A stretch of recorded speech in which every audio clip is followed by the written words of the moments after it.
Questions and reflections time. All right, let's move into this. We're starting with Hume, as you know. The first question is, what two things make up perception, according to Hume? Let's turn to page 269, and 2/3 of the way down, Hume begins by establishing that man has two different types of perceptions, namely impressions and ideas. By impressions, he means the immediate sensation of external reality. By ideas, he means the recollection of such impressions. Going down a little bit, the difference is that an impression is stronger and livelier than your reflective memory of that impression. You could say that the sensation is the original and that the idea or reflection is only a pale imitation. But it is the impression which is the direct cause of the idea stored in the mind. Very Lockean idea. And Hume takes a lot from Locke. He really is. He's just moving Locke forward in a sense and trying to take him another step forward. All right, we can move immediately now into how does an angel demonstrate Hume's concept of a complex idea? And is this different in any way from Locke's concept of complex ideas? Okay, like I said, he gets a lot from Locke. Now we'll go to 268, where they talk about angels. In the time of Hume, there was a widespread belief in angels, that is, human figures with wings. Have you ever seen such a creature, Sophie? No. But you have seen a human figure. Dumb question. You have also seen wings. Of course, but not on a human figure. So according to Hume, an angel is a complex idea. It consists of two different experiences, which are not in fact related, but which nevertheless are associated in man's imagination. Now, despite that Hume is moving Locke forward or taking a lot from Locke, this is actually different in many ways from Locke's original ideas, concept of complex ideas. Let's see why. First of all, let's go back to Locke for a second. So we're going to go a chapter back. We don't usually do this, but we're going to do it this time, just again to refresh a little bit. So at the top of page 264, in actual fact, I receive a whole series of simple sensations, such as that something is green, smells fresh, and tastes juicy and sharp. He's describing the apple he's eating.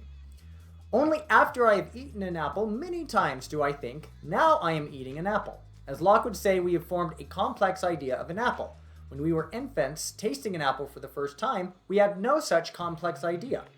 But we saw something green, we tasted something fresh and juicy, yummy. It was a bit sour too. Little by little, we bundle many similar sensations together and form concepts like apple, pear, and orange. Now, this is really Hume's bundle of qualities, but we're seeing here, at least in the context of this book, that Locke is talking about a complex ideas as something that we glean over time from bundling together different sensations.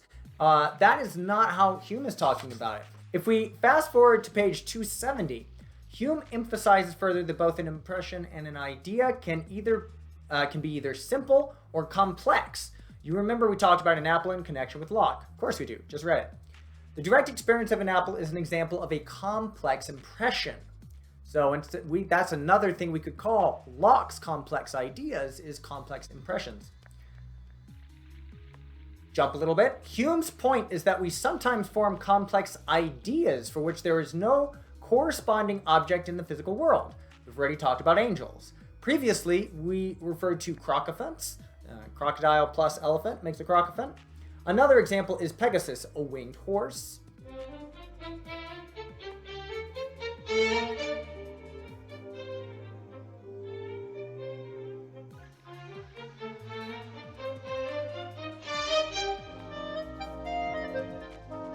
In all these cases, we have to admit that the mind has done a good job of cutting out and pasting together all on its own.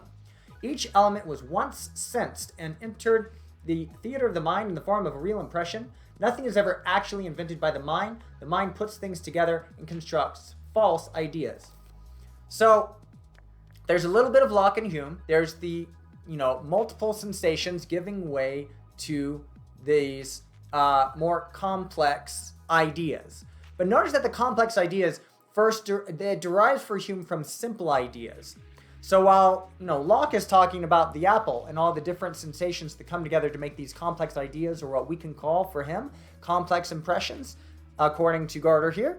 Hume is saying, rather, that we get an idea, wings, and human or horse, and then we put those simple ideas together and get a complex idea, which makes a lot of sense. A complex is made up of parts or simples. So that's one way we can think about this question. Let's move along now to Berkeley. How did Berkeley arrive at the conclusion that there is no external reality beyond the mind, of God that is? How does this relate to Locke's primary versus secondary qualities? We went into this at length in the in-depth video, but reference first. So we go to page 283, midway down. You remember that Locke pointed out that we cannot make statements about the secondary qualities of things. We cannot say an apple is green and sour. We can only say we perceive it as being so. But Locke also said that the primary qualities like density, gravity, and weight really do belong to the external reality around us. External reality has, in fact, a material substance. Going down a little bit, Locke believed, just like Descartes and Spinoza, that the material world is a reality. This is just what Berkeley questioned, and he did so by the logic of empiricism. He said the only things that exist are those we perceive, but we do not perceive material or matter. We do not perceive things as tangible objects. To assume that what we perceive has its own underlying substance is jumping to conclusions. We're going to come back to that jumping to conclusions bit a couple of times today. Underline that for me. We have absolutely no experience on which to base such a claim. So again, simply put, if this whole model, says Berkeley, of primary and secondary qualities were true, then I would be able to affirm empirically the existence of primary qualities, but I can only do so by way of these so-called secondary qualities. Hence, neither of those things is fundamentally founded on anything, and he gets rid of the whole model. He goes farther, of course, to actually found the idea that we exist in God's mind and that there's no external reality, but this is the main, as it were, turning point for him. Also the turning point for us as we go into the next question. What does Alberto now believe is causing all the mysterious and magical things happening around them in the story? You know how long I've been waiting? I've been waiting a while for you guys to get to this point. I hope all those hints were kind of fun or helpful. Quote-unquote Easter eggs. So this at once answers this question and a little bit from the last question too. On page 284, Alberto continued, according to Berkeley, my own soul can be the cause of my own ideas, just as when I dream. But only another will or spirit can be the cause of the ideas that make up the corporeal world. Everything is due to that spirit, which is the cause of everything and everything, in which all things consist in, he said. So again, why is it he's denying external reality? Because there's no reason to believe in it over this as it were, spirit that is more directly accessible to us. And that leads us finally to the realization. Here it is, page 285, next page over. Between Sophie and Alberto, of course. You said that for Berkeley, this spirit that everything exists in is the Christian God. Yes, I suppose I did. But for us? For you and me, this will or spirit that is the cause of everything and everything could be Hilda's father. Dun, dun, dun! Sophie's eyes opened wide with incredulity. Yet, at the same time, a realization began to dawn on her. Is that what you think? I cannot see any other possibility. That is perhaps the only feasible explanation for everything that has happened to us. All those postcards and signs that have turned up here and there. Hermes beginning to talk. My own involuntary slips of the tongue. Imagine my calling you Sophie, Hilda. I knew all the time that your name wasn't Sophie. What are you saying? Now you are definitely confused. Yes, my mind is going round and round, my child, like a giddy planet round a burning sun. And that sun is Hilda's father?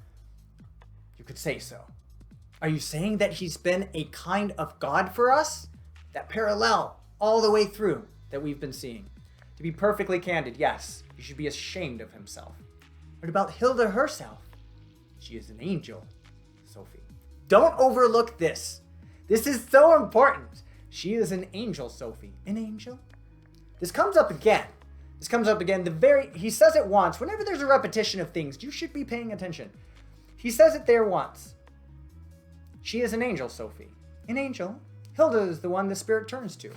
On the very next page, he says, and Hilda is an angel. Hilda is an angel, yes. And let that be the last word. Happy birthday, Hilda. It's one thing to just call her an angel because she's all sweet and stuff, but they just had a discussion. Just moments before the Berkeley chapter, they had a discussion about angels. What are angels to at least Hume as an empiricist, if not Berkeley? Angels are complex ideas. And there's something, at least for Hume, that is worth throwing out about that idea. I won't say more than that, but this is another big hint about the next phase. You think it's over? Sorry, we've got another mystery to solve. But let's talk about that more in depth in a second. We're going now into Bjerkely, which could, for all I know, actually be pronounced Bjerkely, and my whole thing about Berkeley and Bjerkely. Maybe it's always been Bjerkely and Berkeley. I actually am not sure about that. Something I should have looked up. But regardless, let's get into it. So Bjerkely, as it were, I'll stick with that for now. How do Hilda's memories relate to the events in this book around Sophie? You had a plethora of different examples to choose from, but let's look at just a couple. On page 288, for example, as Hilda, was looking out over the little bay, she remembered the time when, as a little girl of 6, she had climbed up into the rowboat and rowed out into the bay alone. She had fallen overboard, and it was all she could do to struggle ashore. Drenched to the skin, she had pushed her way through the thicket hedge, and as she stood in the garden looking up at the house, her mother had come running toward her. The boat and both oars were left afloat in the bay. She still dreamed about the boat, sometimes drifting on its own, abandoned. It had been an embarrassing experience. As it was for Sophie. So that's one. On 289, the mirror. Many years ago, Hilda's father had joked about not being able to wink at your own reflection with both eyes at the same time, except in this brass mirror. It was an exception because it was an old magic mirror. Great-grandmother had bought it from a gypsy woman just after her wedding. On 293, Hilda was indignant when Sophie found the red silk scarf under her bed. So that's where it was. But how could a scarf just disappear into a story? It had to be someplace. This is excellent reasoning, by the way. I mean, yes, it may seem silly that she would even question that it would be in the story, but then there's been some weird stuff so far. Maybe Hilda is going to be as open-minded as Sophie is to this whole endeavor. And then one last one on 296, which would be easy to overlook. Hilda laid the heavy ring binder aside on the bed and went over to her bookshelf and looked him up, Berkeley up, in the 3-volume encyclopedia that she had been given on her 14th birthday. This is long before she's gotten to the chapter we were at. Here he was, Berkeley, and then it lists all this stuff about him. Why was she given that encyclopedia? Maybe this was all a setup. Maybe it was all part of the setup. So here we are. We have all of these little anecdotes. How do they relate to the events in this book that is about Sophie, written by Hilda's father? They are Hilda's memories. Most of them are, anyway. There's something else, though, and we're going to answer this question and get to that. What is Hilda convinced of by the end of this chapter after reading her father's manuscript, and how does she feel about it? We also need to ask simultaneous to this, is she justified in feeling the way she does about it? Check it out. On page 297, this is after she's continued reading. Absurd. For a second or two, Hilda had really believed that Sophie had found it, the green wallet. But then she tried to imagine how the whole thing must appear to Sophie. It must all seem quite inscrutable and uncanny. For the first time, Hilda felt a strong desire to meet Sophie face to face. She felt like telling her the real truth about the whole business. Look at this, how personal she is about this already, as if Sophie is real. Continuing along to page 299, closer to the very end of the chapter, Hilda had not read many pages before she flung the bedclothes angrily aside, got up, and began to walk up and down, clutching the ring binder in her hands. This was just about the most impudent trick she had ever heard of. And she's talking about, of course, Hilda's father, Albert Nag, writing Sophie and Joanna going into the cabin, like tricking them and doing all these postcards. Why is she so angry? They're just make-believe, aren't they? That's the idea, right? She's getting very, very worked up about these characters. Oh, poor Sophie. Oh, poor Joanna. As if they're real. Finally, getting to the close of the chapter here, how many times had Hilda stood in front of the mirror, like that, as if she was searching for someone else behind the glass. This is after reading the moment about Sophie that we read of Sophie looking in the mirror and seeing, like an overlay of this other girl. But how could her father have known that? How could her father have known that? There's something about that, and that continues. This is where this gets particularly weird and interesting. How could her father have known that? Right? Maybe, he's her father. Maybe he just knows things about her and she's not aware of that. That happens. Me too. As a father, I understand how I might be aware and remember some things, recall things that my son doesn't. However, maybe there's more to it than that. Go to 302, very end of the chapter. Now Sophie is dreaming about Hilda and Bjerkely. Hilda can neither see nor hear her, but then Sophie finds Hilda's gold crucifix on the dock. And the crucifix, with Hilda's initials and everything, is in Sophie's bed when she wakes after her dream. And we're like, yeah, we understand now why Albert Nag wrote it that way. Your father wrote it that way, Hilda. But there's something wrong here. Hilda forced herself to think hard. Surely she hadn't lost her crucifix as well. She went to her dresser and took out her jewelry case. The crucifix, which she had received as a christening gift from her grandmother, was not there. So she really had lost it. All right. But how had her father known it when she didn't even know it herself? Dun, dun, dun. Again, what is this? In a momentary vision of absolute clarity. Clarity. Clear and distinct ideas. Absolute clarity. Hilda knew that Sophie was more than just paper and ink. She really existed. Hilda thinks, therefore Sophie is. Maybe. Something along those lines. Or at least Albert thinks. And Sophie is. Look, what? This is a really good point. How the heck could her dad have known? Sure, maybe some of her habits, winking in the mirror, maybe he somehow knew about that when she wasn't looking. He caught her doing that. But the crucifix, that's a singular event that even she wasn't aware of. It doesn't make sense that Hilda's father would be writing about actual events he wasn't able to perceive. Can you make any guesses what is going on here? The story's not over, and the mystery's far from solved. If anything, we have last couple of things to mention here. One thing is that we have a new question that is going to be added to our original set of questions. Look back at page 284. So to be or not to be is not the whole question. The question is also who we are. Are we really human beings of flesh and blood? Does our world consist of real things, or are we encircled by the mind? What were the original questions that the philosopher posed to Sophie? Who are you, and where does the world come from? In some sense, we have answers now. You, Sophie, and Alberto, as it turns out, are figments of the imagination of Albert Nag. And the world that you live in is also. However, there's still another question now that arises. Is there anything they can do about that? Are they really completely surrendered to this fact, to Albert Nag's imagination, that everything they do, as it were, they are the thumbs on the hands of Albert Nag, as it were, to use Alberto's analogy earlier for Spinoza's God? Here's where another important theme is popping up right now. Go back to page 272. Sophie, if there's one thing I want this course to teach you, says Alberto Knox, it's not to jump to conclusions. Again, maybe that's just a thing in passing. But remember what I said about repetition. Now I'll move on to page 278. The fact that one thing follows after another thus does not necessarily mean there is a causal link. One of the main concerns of philosophy is to warn people against jumping to conclusions. It can in fact lead to many different forms of superstition.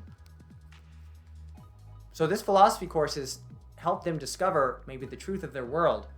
But then one of the main concerns of philosophy, and really the main important thing that Alberto says that he wants Sophie to get out of this whole course, is not to jump to conclusions. Just as Berkeley felt that Locke had jumped to the conclusions of there being substances or objects in the world, despite the contradiction he felt was there with the secondary primary qualities model, Alberto does not want us to jump to the conclusion of what it is we think we know about this world. And so there's going to be more to come. There's going to be much more to come. We need to keep, in fact, these two themes now. Hilda's an angel. I don't mean like a literal angel, perhaps, but we need to figure out why that got repeated. Why is that an image in this book right now? Why is that something worth rehearsing? And then second, what would be the jump to conclusion we could be making? Would we be jumping to conclusions that they now have no control over their world, or that everything is indeed fated or deterministic? Or is it again a hardware-software problem, as we talked about in the last Questions and Reflections chapter? I don't want to say anything else about it right now, so just keep on reading, and we will next time cover Kant and the period he's in, along with another really critically difficult but important philosopher, Hegel. See you then.